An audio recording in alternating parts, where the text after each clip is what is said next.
Hi, my name is Barry Crampton. Today I want to talk to you about EVs, and basically the theme is be careful what you wish for. In order to get something that you wish for, sometimes I suppose you have to trample on people on the way. I'll start it off with an old joke. Guy goes to an antique shop and he sees this mirror he likes. It's in the corner, all dirty and dusty. Gets it home, hangs it up, gets a duster and he's rubbing on the mirror, cleaning it up. And all of a sudden, the mirror lights up and there's a face there, it's a genie. And the genie says, I'm going to grant you one wish. Think carefully. What do you want? The guy thinks about it for a bit and he says, make my willy touch the floor. And his legs drop off. That's being careful what you wish for. All the EV people are wishing that the EV sales were going up. They're not. I'll show you why. and I'll just show you the short-sightedness of these people. This is the second video I've done on this. I did one yesterday, but when I was editing it, I had a face like thunder to start off with. I swore too much. I called people names. All the stuff that, you know, don't get you anywhere. But I really don't understand these people. You know, that they're so desperate for a win to grab the slightest bit of positive news out of nothing, out of stuff that's not there. And it always seems to come down to one of my favourites. And I don't follow him. You know, when people go on at me, I say, well, don't follow me. And some of them say, well, I don't, but your tweet keeps appearing in my timeline. And it's the same with this chap. He annoys me immensely. Comes across as couldn't give him a toss about anybody else. All he wants is electric cars at any price. Now, the other thing I'd say is, what have the people from the future ever done for us? And the answer is nothing. I was on holiday last year, and I was talking to, there's a doctor. I got talking to this doctor, and the doctor was smoking and drinking. And I said to him, I was drinking, I wasn't smoking. And I said to him, you know, I thought being a doctor, you'd like go easy on that sort of stuff. And he says, why do I want to go easy? So I'll get an extra 3 weeks in a nursing home. And that's it. You've got one life. You've got one life. Should we really be sapping every little bit of enjoyment out of our life so that people can live in the future? They're not born yet. And, you know, what are we saving? Eventually, the sun is going to burn out. Who knows? Perhaps we'll get hit by a comet. You know, we'll have the cleanest air ever, and we'll get hit by a comet. And as you know, the more oxygen there is in the atmosphere, the bigger the explosion. So perhaps if we had more CO2 and a comet hit us, we'd survive. Who knows? The first masterpiece tweet here. Electric car prices slashed by a third to meet net zero sales targets. Good. This is the ZEV mandate in action. Manufacturers are discounting their EVs as they compete for sales to hit their targets. Prices coming down and sales going up. Dan Gray, BBC News, global EV sales slowing. Truth. Now, Dan Gray knows the truth. EV sales are growing rapidly worldwide. Well, they're not. They're not growing rapidly worldwide. They might be built rapidly. They might be installed rapidly. They might be parked on fields rapidly, but they ain't growing. So that's kind of the first one. Then Colin Walker, this is the guy from the Climate Intelligence Unit. This The notion that slowing down the transition to EVs will protect traditional car makers is disingenuous, because he's an expert on car makers and the manufacturers. He's an expert. He was, what did he do before? Something to do with cyclists, was it? I forget what it is, but I'm sure it was something to do with cyclists, so he knows all about cars. The notion that slowing down the transition to EVs will protect traditional car makers is disingenuous, whether it's made in the UK, the US or the EU. Markets are moving to EVs. If these car makers don't move with them, others will fill the gap they leave, i.e. China. The legacy automakers, they seem to be doing quite all right when they were making ICE cars. Now they're making EVs, they're losing money and they're making people redundant. You know, it's not just the manufacturers. I mean, recently BMW, Audi, VW and Nissan have pointed out that there are going to be redundancies. There's a whole load of car dealers making people redundant. There's a whole load of car dealers reporting losses. And to be honest, I would put it down to they've tried to sell EVs, they can't, they've lost a fortune, especially on used ones. And it's the same with the leasing companies. The leasing companies are bleating. Everybody who's involved, everybody who's got money, everybody who's involved that's got money tied up in the game are all moaning. Colin here, he sits behind a desk somewhere telling people what they should do for his agenda. It's just, you know, just ridiculous. Then we go on to, I like this notion from Andy at Auto, who knows the car industry like the back of his hand. The discounting on new EV prices is about an industry being forced to get fit. And that's what Colin says, that's his insight into the business. Dr. Andy Palmer, the automotive market prices its cars based on the market price, but there has been inconsistency with EVs being priced above what the UK consumer is prepared to pay. Recent surges in new and used EV volume suggest a correction, as can be seen in this chart. Now, I can't begin to start to tell you how stupid that is. These people are having to make vehicles that cost more than they can sell them for. So they're losing money on virtually every transaction. They can't sell them at the price it costs them to make, so they have to reduce them and make them cheaper than petrol, cheaper than diesels, so that people will buy them. Otherwise, you know, if nobody buys, I mean, I don't know which is the best thing. Whether you've got all this stuff in stock that you've made, or where you're just eating away at your capital by selling them for less than you've got. I mean, VW, you know, they got fined, was it 33 billion for Dieselgate? 33 billion is a hefty slap. I would bet that they wish for the Dieselgate times and only losing 33 billion like that. I think they would look back at that fond memories, because now I'm pretty sure they'll be losing a lot more. So anyway, and another this. The British car industry died from refusing to adapt. New German automakers show the same symptoms, clinging to old tech, dismissing new players, losing global relevance. That's his opinion. My opinion is that the British car industry died from refusing to go to work, from going on strike. The British Leyland place here, the night shift, actually had a room made out of boxes where they clocked on and then went to sleep. That's probably what they died of. You know, they had a little room where they could go and sleep. Here we go.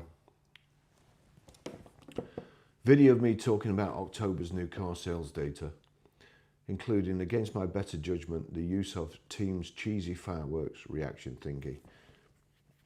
Climate Centre. New October car sales figures from the SMMT.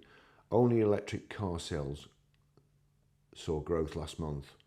EV market share is now at 20.7%. Why do you think that is? Why do you think the market shrunk but electric cars have gone up? Anybody? You at the back there? Would you think that the car makers realise that they're going to have to spend £15,000 on every car over and above, or every ICE cars over and above what they need to sell to get the percentage for EVs? Do you think they're going to do that? Do you think they're going to sell a £16,000 Corsa and then pay a £15,000 fine? They're not going to do that, are they? And I'll just show you something else. I've no way of checking if this is true. I've no reason to think that the chap would lie for any reason. But one of my followers is buying a new car, buying a petrol car, and the garage have told them that they can't let him have it till January. In my opinion, that's why the percentage of EVs are going up. They're not going up. They're staying the same. They're still pre-registering, but they're stopping registering petrols and diesels.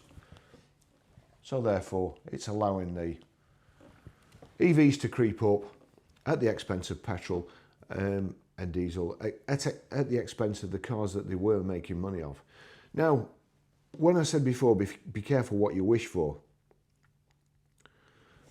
So if we go to Auto Trader and just enlarge it there, and then we've got year, we want brand new, so brand new.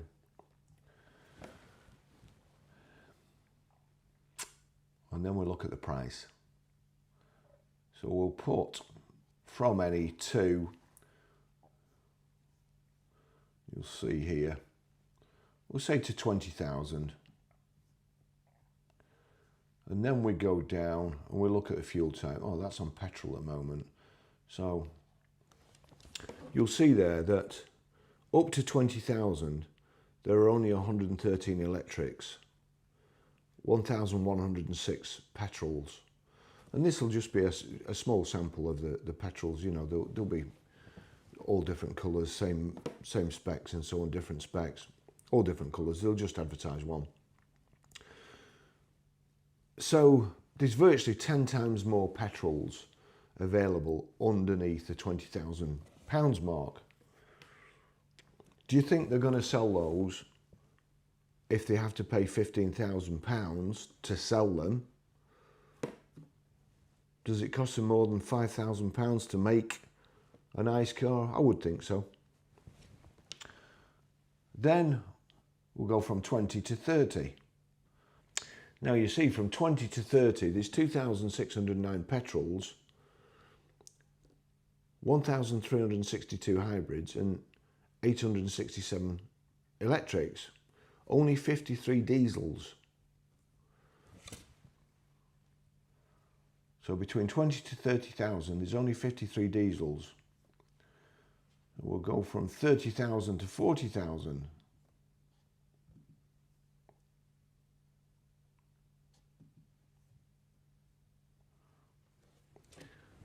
Now then, 1,409 petrols,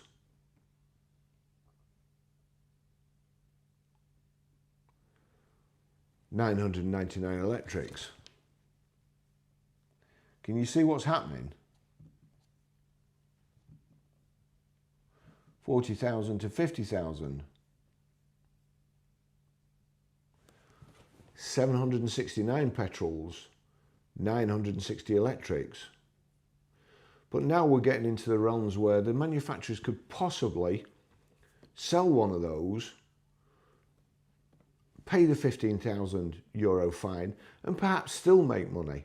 I doubt it, but we're on the edge there.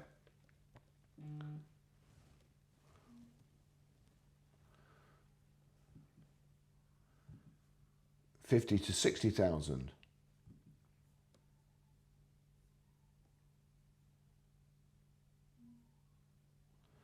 Only 350 petrols, 789 electrics.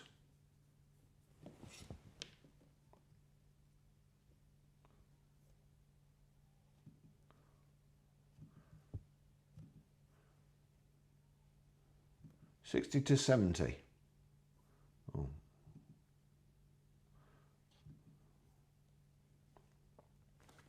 $153 petrols, 286 electrics.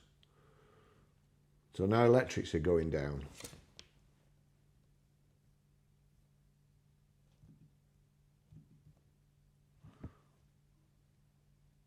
$70 to 100.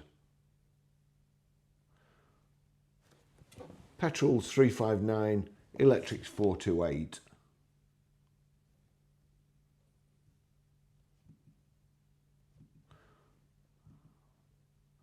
$75 to 250. Electrics 450, petrol 894. So the petrol is starting going up now. This is when they're going to be able to pay the £15,000 fine, still make money, carry on selling their electric, but actually make money on something, because the electric ones, they must be losing money, they must be losing a fortune. So if I was the manufacturer, I would be pushing these petrol cars now. If I was a dealer, I'd be pushing these petrol cars now, because these are the ones we're going to be making money on. If I go up to 500,000, there we go, 895 petrols, 450 electrics.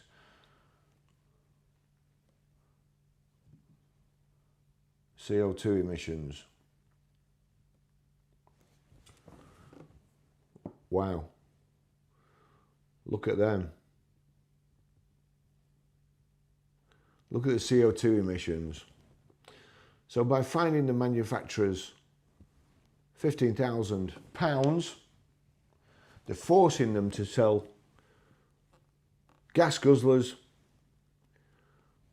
ones with high emissions,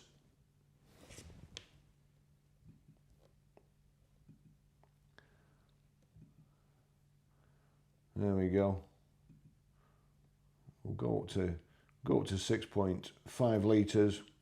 So from 75 to £500,000, there are 884 petrols, 528 diesels, 802 hybrids, and 112 electrics. Now, if we just tick those,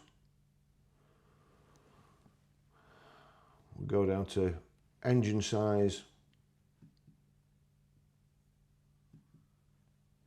You'll see those.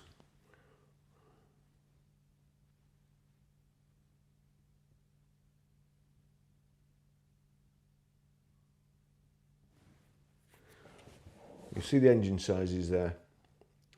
So by putting this £15,000 fine on ICE cars, the people who can afford, or can only afford to buy £15,000 to £20,000 car can't do it anymore. The people who can afford to buy a 6.5 litre here gas guzzler and pollute the planet,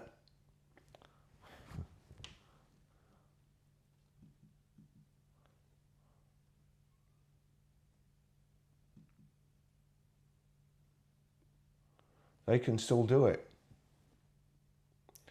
Government aren't going to fine the manufacturers for doing that. They can carry on.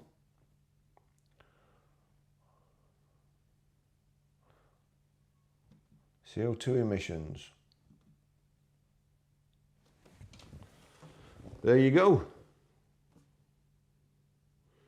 Be careful what you wish for, Colin. And Andy, who knows the motor trade like the back of his hand, who introduced the Nissan Leaf. What a shame he didn't start changing the motor trade when he had the chance, when he first introduced the Nissan Leaf. What a shame he didn't streamline Nissan, because now Nissan are looking to get rid of 9,000 jobs, is it? 6,000 in the UK. It's great having hindsight, isn't it? You know, it's great being able to look back and make something suit your agenda. It's great being able to ridicule manufacturers from when you sat behind your desk at the Climate Intelligence Unit, all those people's lives and all those people's jobs to save the planet for the future.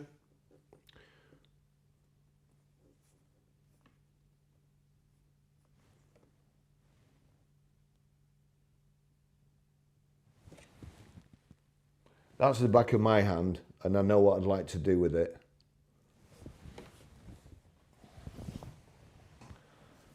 Thanks for watching. See you in the next video. Bye-bye.